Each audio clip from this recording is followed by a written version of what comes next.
رب العالمين والصلاة والسلام على رحمة للعالمين ومن تبع دينه بالإحسان إلى يوم الدين. Alhamdulillah, we begin by praising Allah subhanahu wa ta'ala and asking Him to send His peace and blessings upon the final Prophet Muhammad and all those who follow his way with righteousness until the last day. I would like to begin by asking a question. And this question is directed to each and every one of us who has made it our objective to study Islam. And the question is, why do you want to study Islam? And what do you want to do with that knowledge? This is a very important question because there are many people who look at studying Islam and seeking Islamic knowledge as an ibadah in itself for which you don't need a higher intention. And so we will have people studying Islam for no other reason except to become a scholar or to say that they know Islam. But they have no higher goals on what they want to do with this knowledge. So the question you need to ask is, number one, why am I studying Islam? Am I doing it for the sake of Allah or for my own ego or to please my parents? What is the reason why I have chosen to study Islam? The second thing is, how will other people benefit from me studying Islam? How will other people benefit from my knowledge? This is a question every Muslim should ask themselves who has studied Islam. The reason being is that Islam is not something selfish. Islam is a religion where Allah has given us social responsibilities. We have been created to serve mankind. Allah subhanahu wa ta'ala tells us in the Quran, Kuntum khayru ummatin ukhrijat linnas. You are the best of people brought forth for mankind. Interesting use of the preposition in the Arabic. Allah subhanahu wa ta'ala says linnas and not minnas. Linnas means for mankind, for the benefit of mankind. Meaning Allah has created Muslims to be of benefit to others, to guide others to the straight path, to make this world better. And so this is our responsibility, that we need to work together to bring people towards the truth. And so we shouldn't just go into the study of Islam without any higher objective. We need to set some goals and we need to work towards learning knowledge and using that knowledge to bring people towards Allah. There are many other hadiths and verses of the Quran which speak about our social responsibility. Allah subhanahu wa ta'ala talks about the Prophet sallallahu alaihi wasallam as being rahmatul lil alameen, a mercy to the universe. If he is a mercy to the universe, then those of us who are following his sunnah should also be a mercy to the universe.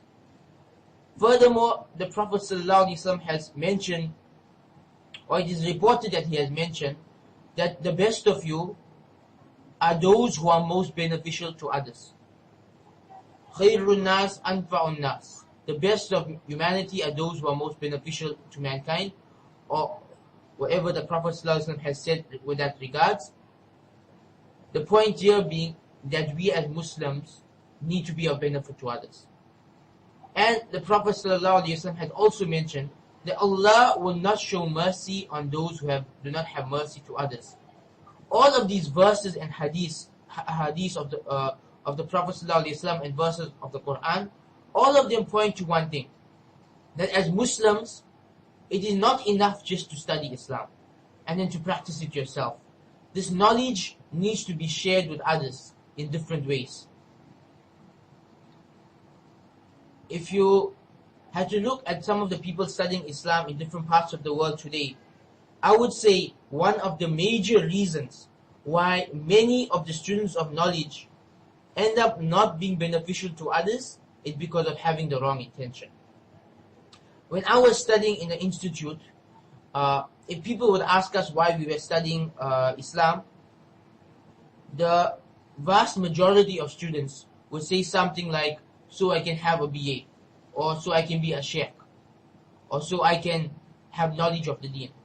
You know, it is always about themselves, or about their parents, that my parents want me to become a sheikh, my parents want me to have knowledge of the deen.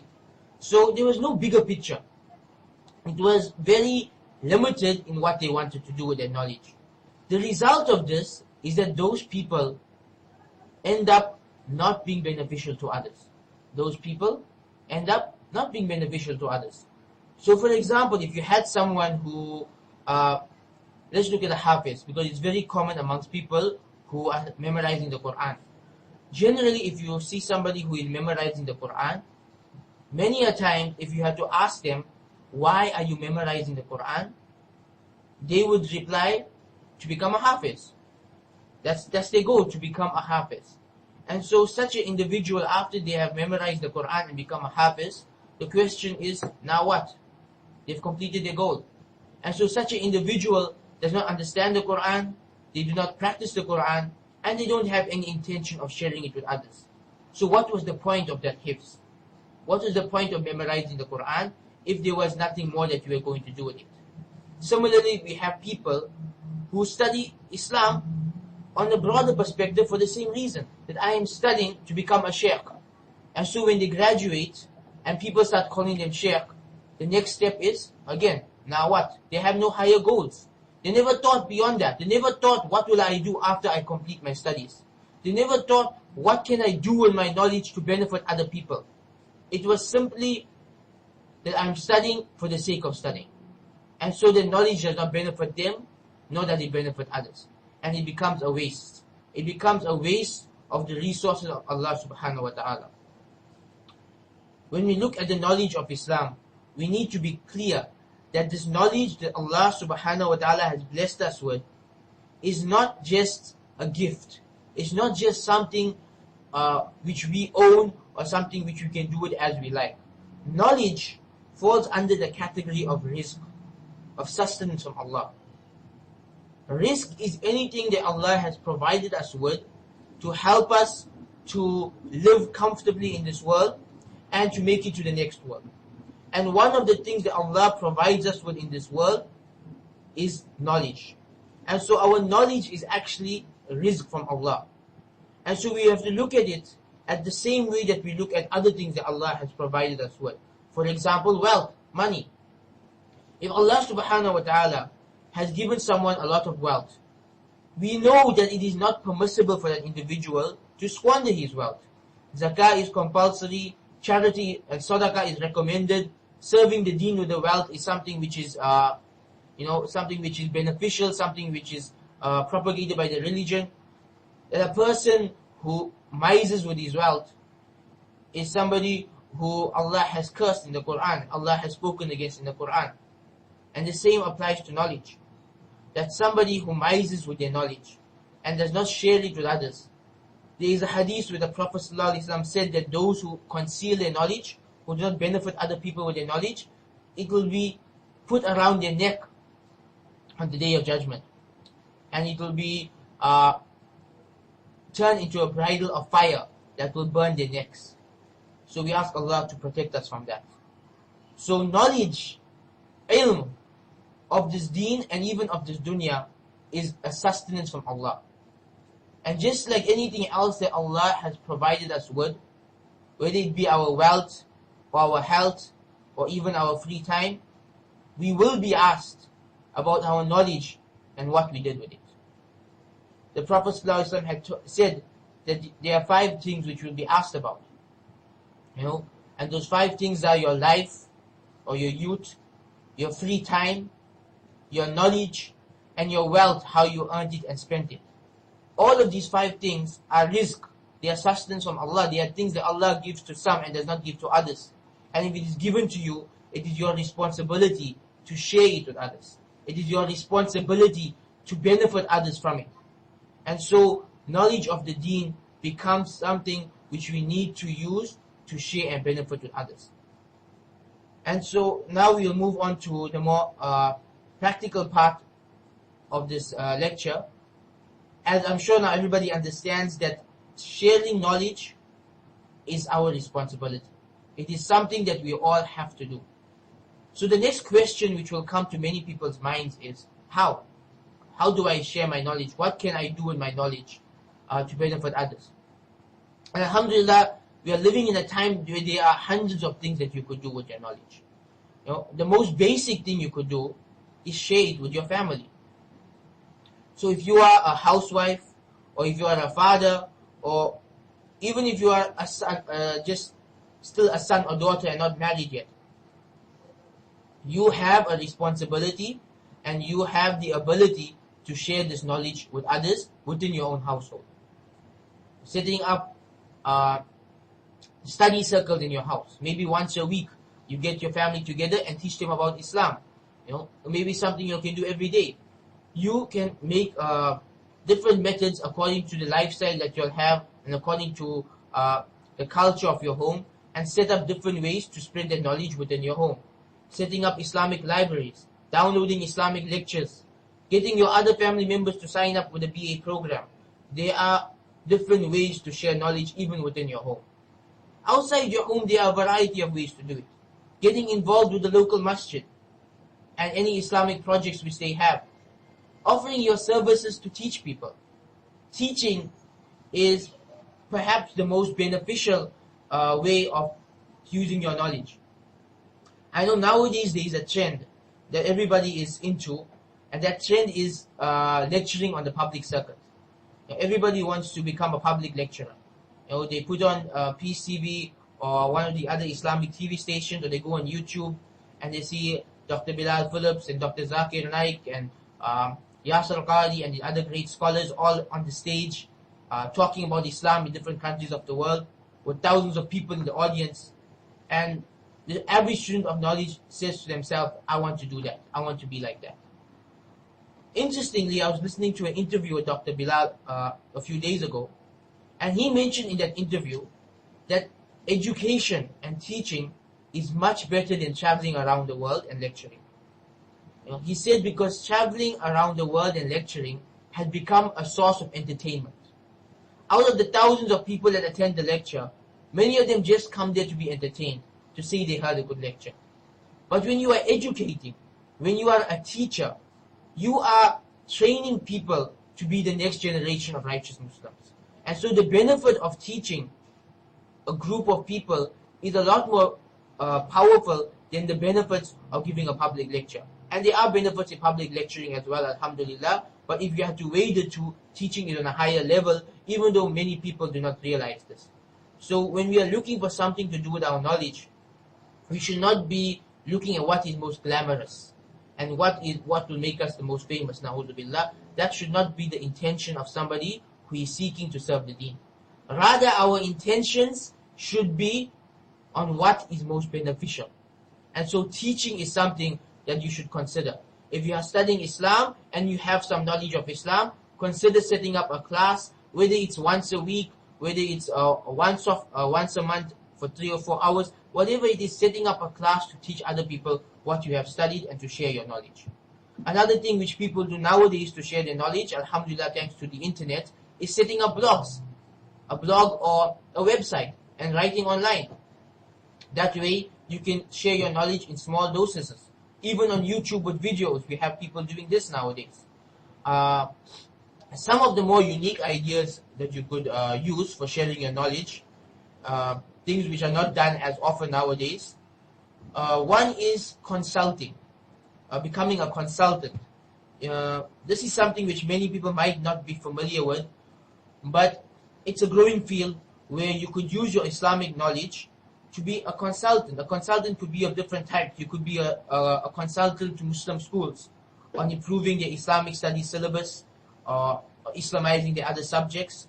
This is something new which can be of benefit to people, at the same time be a source of halal risk for you.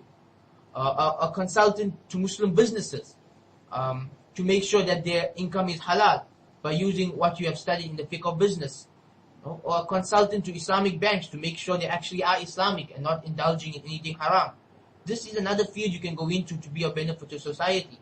Similarly, counseling. You can become a counselor, because we know in our communities there is no shortage of problems among the Muslims. And there are many Muslims who are looking for somebody to talk to about their problems and somebody who can help them to solve their problems. And so you can use the knowledge that Allah has given you to counsel others. And if you do so, this counseling will be your way of giving back to the community and delivering your responsibility of sharing your knowledge. You could set up new projects, something according to your field. Maybe you are an IT expert, or maybe you are a doctor. Whatever field you are in, you can try and come up with a project where you can use your Islamic knowledge in that field. And this is something where there's a lot of room for creativity. It's really up to the individual to look at your situation and to see what can I do in my field to teach Islam and benefit Islam. I can give you a few practical examples. I know of a doctor who studied Islam. And alhamdulillah, if you go to the doctor's surgery today, he has Islamic posters on the walls, he has Islamic pamphlets and flyers on the table. The non-Muslims who come to his surgery and wait in line to be served, they sit and they read the pamphlets about Islam, and some of them, alhamdulillah, have even converted to Islam. So, he's a doctor, but he still found a way to incorporate his Islamic knowledge into that and to do dawah through his profession. Likewise, you could think of different things. There are many projects we can embark on today. With the advancements in technology and inventions of things like the iPhone and the BlackBerry and the iPad and the internet, each of these can be used for the dawah. It is up for us as individuals to look and see what I am best at, and then to use that skill to contribute to serving Islam and spreading the knowledge of the deen. And of course, one other way that all of us can contribute to sharing the knowledge of Islam is by informing as many people as possible about the Islamic Online University and getting as many people as possible to sign up for our BA program. Because when you get somebody to sign up for a BA program, you are, alhamdulillah and inshallah, you are being the one who is helping that person become a scholar of Islam. So just imagine if you got one person to sign up for the BA program, and that person was very sincere and very dynamic. And that person went on not just to complete their BA, but to get their Masters and PhD and became one of the greatest scholars of our time. You will get the reward for every good deed that they do. And this is far higher than just teaching somebody one subject. Here you are helping somebody to become a scholar of Islam. They might even become a higher and greater scholar than you and I. But we will share in their rewards for being their teachers and being those who inspired them. Now imagine if you get 10 people to do the BA program, or 20 people, or 100 people. The rewards become limitless. This is why the scholars say that the greatest field that a person can get into is sharing Islamic knowledge and spreading Islamic knowledge. Because when you are spreading Islamic knowledge, the rewards have a domino effect. You can pass away, but the rewards will keep coming to you for centuries, depending on how much benefit you have left behind. And the Prophet ﷺ has told us this. He says when we pass away, all our deeds stop except for 3. Out of those 3, one is the charity that people continue to benefit from. Another are your children and those who make dua for you. And the third is knowledge that people continue to benefit from. And that's where we are aiming to contribute towards in this field. When we study Islam, we want knowledge. Not knowledge to keep in ourselves, but knowledge to spread to the rest of the world. So that this will be a source of khair for us in the akhirah and a source of khair for everybody in the dunya. Because when Islamic knowledge spreads into a community, it removes the problems of that community. Islamic knowledge helps to solve the drug problems. It helps to solve the moral problems. It helps to solve social problems, marital problems, problems with raising your children. All of these are solved with the spread and implementation of correct Islamic knowledge. And so the least that each of us can do to help spread Islamic knowledge is to get as many people as possible to sign up with the Islamic Online University or any other BA program, specifically Islamic Online University, and it is something which you can study from your home anywhere in the world at a very affordable price. So that is why it is specifically recommended. And again, that should not be the only way. You should look for other methods in your life for spreading this knowledge, whether it is teaching your family, whether it is starting a new project, whether it is joining an Islamic organization, whatever it is, getting involved in dawah, public lecturing, whatever Allah has given you the skills to do. You know what skills Allah has given you. It is up to us as individuals to use these skills to serve the deen. And so I hope that with this short reminder, I'm able to convince you all and myself that our knowledge is not something which we can boast about. It's not something which we have earned. It is a gift from Allah subhanahu wa ta'ala. It is a gift which Allah had given the prophets. That the Prophet Muhammad sallallahu alaihi wasallam said that the scholars, al-ulama, are warasatul anbiya. The scholars are those who inherit from the prophets. They do not inherit money. Yes, a scholar can get money. It is not, as many people think, that if you choose to be a scholar, you will be poor for life. No, Allah can bless you with money if He wills, and if you are sincere, and if you will use that money for good, Allah can bless you with that. But the true blessing and inheritance which a scholar receives is knowledge. Because knowledge will benefit you and everybody who you meet in this world and in the next world. Anybody that you meet, if you are a true person of knowledge, that is, you know Islam, you practice Islam, you show Islam in your character and your dealings with others, and you teach Islam to others. If you do these four things, then your knowledge will benefit everybody you meet. And that benefit will be in both worlds. In this world, it will make living more comfortable for others. It will make life more pleasant for others, for being around a righteous and merciful person. And in the afterlife, your guidance in helping others will inshallah assist them and yourself to getting a high place in Jannah.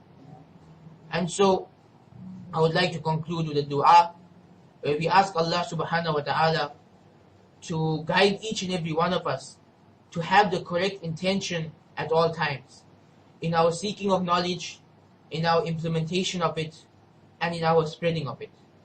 Because even in the spreading of knowledge, it is very easy for riyah and showing off to creep in, which is a minor form of shirk. We ask Allah to protect us all from riyah and from all forms of shirk, that which we know and that which we are unaware of. We ask Allah subhanahu wa ta'ala to give each of us the correct understanding of Islam and to protect us from bid'ah. And we ask Allah to give us all the ability to practice what we have learned and to be able to share that with others. And we ask Allah to give us the opportunities to share this knowledge with others. Because sometimes people study Islam, but they do not have the opportunity to teach it to others. And they are cut off from such opportunities. So we ask Allah to give us many opportunities to share the deen with others and to make us a means of guidance for everybody that we know. So that when people look at us, they think about Allah. When people think of us, they think of Allah. And when people make dua, they make dua for us. Remember, there is a hadith where the Prophet ﷺ has mentioned that for a person who is studying Islam, even the fish in the ocean make dua for him. So we ask Allah subhanahu wa ta'ala to make us from such people who He has blessed with the knowledge, the true knowledge of the deen. Not the knowledge which is of no benefit, but the knowledge which is of benefit to us and everybody that we meet. And we ask Allah subhanahu wa ta'ala to use us always to serve the deen and to raise us on the day of judgment with the anbiya and the ulama of all times, those who Allah had sent to serve the deen and to spread the knowledge. We ask Allah to raise us with them on the day of judgment and to grant us all Jannatul Firdaus. Wa akhiru da'wana anil hamdulillahi rabbil alameen. Wassalamu alaikum wa rahmatullahi wa barakatuh.